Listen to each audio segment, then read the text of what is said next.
kita jalankan atau yang kita rencanakan itu benar-benar layak atau tidak. Nah, dengan kita belajar studi kelayakan bisnis, itu akan membantu kita melihat peluang, menghitung risiko, sampai memastikan apakah usaha yang kita rencanakan itu menguntungkan baik finansial maupun secara sosial. Hai, perkenalkan saya Priska dan kali ini saya akan bahas mengenai studi kelayakan bisnis. Nah, biar lebih nyata dan biar teman-teman bisa memahami, kita akan ambil contoh yang ada di sekitar Kita akan langsung masuk ke pembahasan pengertian studi kelayakan bisnis. Studi kelayakan bisnis adalah langkah awal untuk menilai apakah sebuah ide atau rencana usaha itu benar-benar dijalankan. Tujuannya untuk apa? Tujuannya agar kita tidak asal memulai bisnis, tapi kita sudah tahu bahwa sejak awal apakah usaha tersebut mampu menghasilkan keuntungan secara ekonomi sekaligus memberikan dampak bagi lingkungan di sekitar kita. Mari kita ambil contoh yang kita lihat sehari-hari itu seperti listrik di pedesaan. Kalau kita lihat dari sisi sosial, proyek ini sangat bagus. Kenapa? Karena masyarakat mendapatkan manfaat yang besar. Dengan adanya listrik, anak-anak bisa belajar, masyarakat bisa membuka usaha baru, hingga meningkatkan taraf hidup. Tapi kalau kita lihat dari sisi finansial, proyek ini kurang menarik atau kurang menguntungkan. Kenapa? Karena biaya investasi yang besar tidak sebanding dengan jumlah pelanggan yang sedikit, sehingga keuntungannya sedikit atau keuntungannya kecil. Dari contoh itu, kita bisa menyimpulkan bahwa suatu proyek layak secara sosial, tapi belum tentu layak secara finansial. Kita akan masuk ke peran studi kelayakan bisnis. Studi kelayakan bisnis memiliki peran yang pertama bagi bank dan lembaga keuangan. Studi ini menjadi acuan apakah pengusaha yang meminjam dana mampu mengembalikan dana.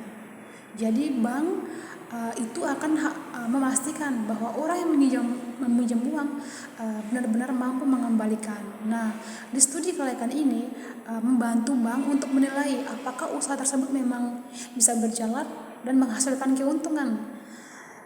Tapi kalau hasil studi kelayakan ini menunjukkan hasilnya tidak sehat, maka bank bisa lebih berhati-hati memberikan pinjaman atau tidak memberikan pinjaman, dan begitu pun sebaliknya. Yang kedua, bagi investor, studi ini membantu menilai apakah modal yang ditanam bisa berkembang dengan baik atau justru berisiko hilang. Misalnya dari sisi investor tentu ingin tahu apakah uang yang mereka tanamkan aman dan bisa memberikan keuntungan. Dan dengan adanya studi kelayakan, investor lebih yakin karena mereka bisa melihat gambaran jelas tentang prospek usaha, beberapa keuntungan yang mungkin didapat, dan risiko yang mungkin terjadi. Jadi studi kelayakan bisnis itu seperti jaminan bagi mereka sebelum menaruh modal. Yang berikutnya bagi pemerintah. Jadi kalau untuk pemerintah, studi kelayakan ini berguna untuk memutuskan proyek pembangunan yang sesuai dengan kebutuhan masyarakat di sekitar.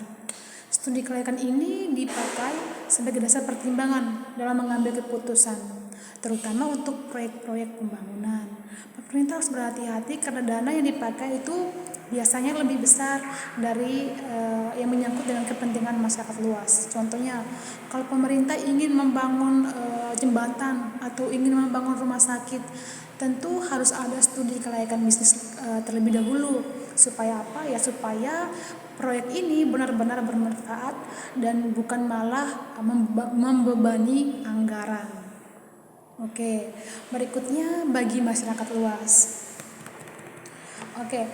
Manfaat studi kelayakan ini juga harus dirasakan oleh masyarakat di sekitar atau masyarakat luas.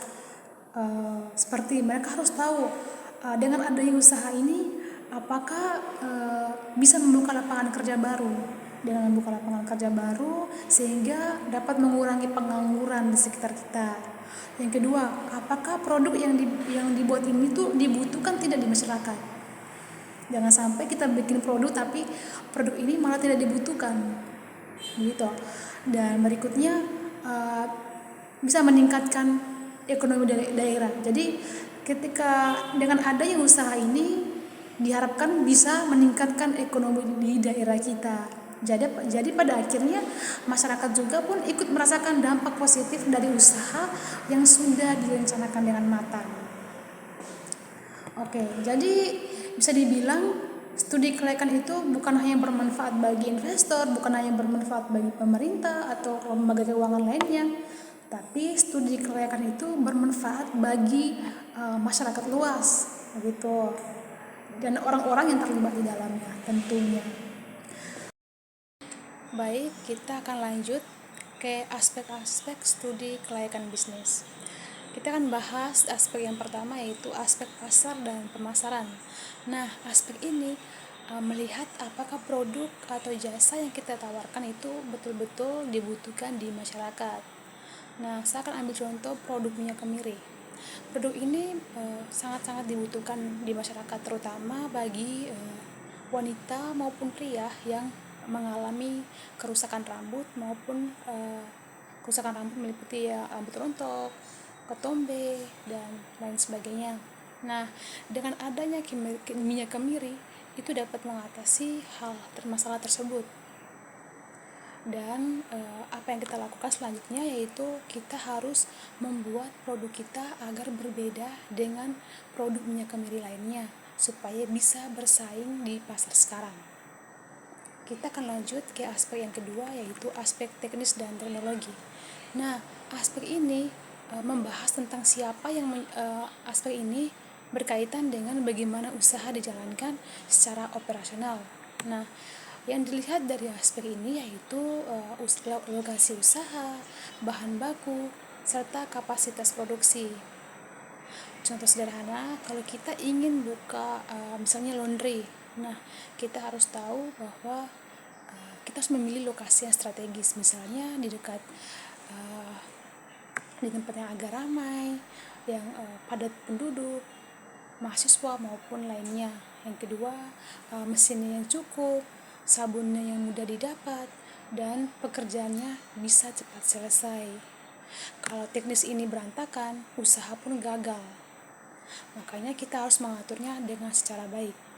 Oke, kita akan lanjut di aspek yang ketiga, yaitu aspek organisasi dan manajemen. Nah, aspek ini membahas tentang siapa yang menjalankan usaha dan bagaimana cara kita mengaturnya. Nah, kalau di aspek ini yang kita lihat yaitu yang paling pertama itu struktur organisasi. Jika dalam sebuah usaha lebih dari 2 orang, maka kita butuh yang namanya struktur organisasi.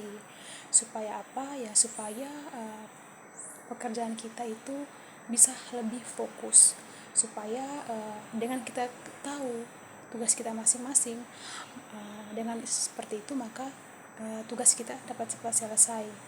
Kita bisa tahu siapa pemilik usaha, siapa manajer, dan siapa pekerja di dalamnya, agar pekerjaan tersebut dapat cepat terselesaikan. Yang kedua itu jumlah tenaga kerja. Nah, kita harus tahu berapa kapasitas karyawan yang kita butuhkan yang sesuai dengan usaha kita. Yang berikutnya sistem manajemen. Nah, dalam usaha tentunya kita harus punya yang namanya aturan kerja, pembagian tugas kerja, serta pengawasan. Ketika dalam membuat usaha tentunya kita harus melakukan pengawasan agar usaha kita mampu dan dapat berjalan dengan baik. Kesimpulannya, bisnis sekecil apapun tetap butuh yang namanya pengelolaan. Nah, harus jelas siapa yang memimpin, siapa yang melakukan pekerjaan, dan bagaimana pembagian tugas-tugasnya. Oke, kita lanjut di aspek yang keempat, yaitu aspek ekonomi dan keuangan. Nah, aspek ini itu yang paling penting dan yang paling berkaitan dengan yang menyangkut dengan yang namanya keuangan dan keuntungan usaha. Oke, Ketika ingin membuka usaha, tentunya yang kita butuhkan adalah modal awal. Modal awal untuk membeli peralatan, sewa tempat. Tanpa adanya modal awal, usaha kita akan susah dijalankan atau tidak dapat dijalankan. Oke, yang kedua yaitu biaya operasional. Nah, ini adalah biaya yang keluar tiap bulan. Misalnya biaya listrik, biaya gaji, dan biaya bahan baku. Oke, yang berikutnya itu adalah pendapatan. Nah, ini itu perkiraan pemasukan dari penjualan kita. Berikutnya adalah analisis keuangan. Nah, ini tuh menghitung apakah usaha kita ini itu mengalami keuntungan atau malah mengalami kerugian. Misalnya analisis yang dipakai itu seperti break even point. Nah, kapan usaha ini mulai berbalik modal. Yang kedua itu payback period. Berapa lama modal kita bisa kembali. Nah, yang berikutnya itu proyeksi laba rugi, perkiraan untung rugi di masa depan. Yang berikutnya itu arus kas atau cash flow. Ini tuh menyangkut dengan uang yang masuk, uang keluar, supaya usaha kita tidak kehabisan modal. Nah, saya akan ambil contoh. Contohnya nih, kita ingin membuka usaha dimsum. Nah, kita harus tahu modal awalnya itu berapa, misalnya 100 juta.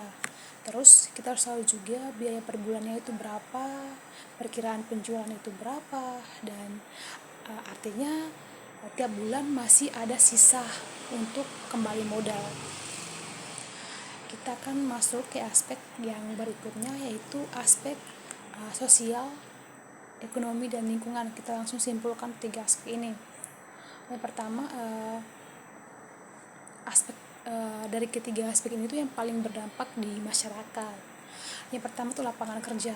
Nah, dengan adanya usaha kita ini, kita ingin melihat apakah kita bisa membuka lapangan kerja baru, sehingga akan mengurangi yang namanya angka pengangguran.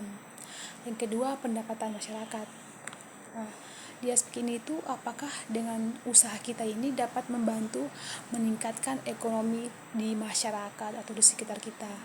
Berikutnya, dampak lingkungan. Nah, di hal ini itu aspek apakah usaha ini menimbulkan polusi atau justru ramah lingkungan.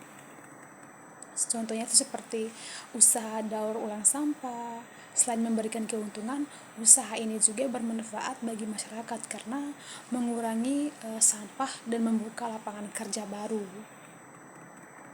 Oke, sekian dari saya. Teman-teman, jadi itulah pembahasan kita tentang studi kelayakan bisnis. Dari sini kita bisa simpulkan bahwa studi kelayakan bisnis bukan sekadar teori, tapi juga panduan nyata untuk menilai apakah sebuah usaha benar-benar layak dijalankan atau tidak. Semoga materi ini bermanfaat, khususnya bagi teman-teman yang ingin memulai bisnis atau usaha. Terima kasih sudah menyimak sampai akhir. Wassalamualaikum warahmatullahi wabarakatuh. Sampai jumpa di video berikutnya.